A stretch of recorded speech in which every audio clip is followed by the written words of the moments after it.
Las funcionarias madres que trabajan en el Ministerio de Agricultura desde ayer tienen a su disposición una sala de lactancia equipada con todas las comodidades para amamantar a sus hijos.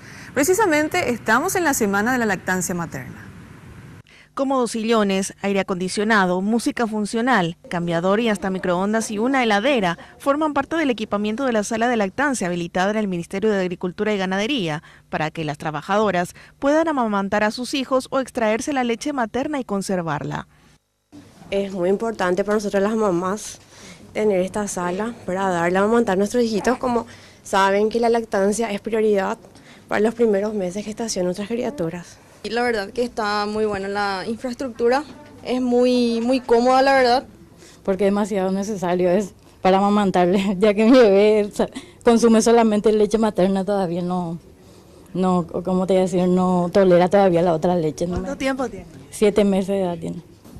Desde el programa de lactancia del Ministerio de Salud, incluso recuerdan que existe una ley que obliga a las instituciones y empresas con más de 30 trabajadoras a contar con salas de este tipo. Si bien ya habría unas 45 en el país, solo 3 están registradas en el Ministerio de Salud, responsable de velar por las medidas sanitarias que deben reunir. Es importante que posterior a las inauguraciones, pasen por habilitación de establecimientos de salud para que se hagan los registros correspondientes. La ley que obliga a las entidades a contar con salas de lactancia no se encuentra reglamentada, por lo cual tampoco existen aún sanciones previstas en casos de incumplimiento.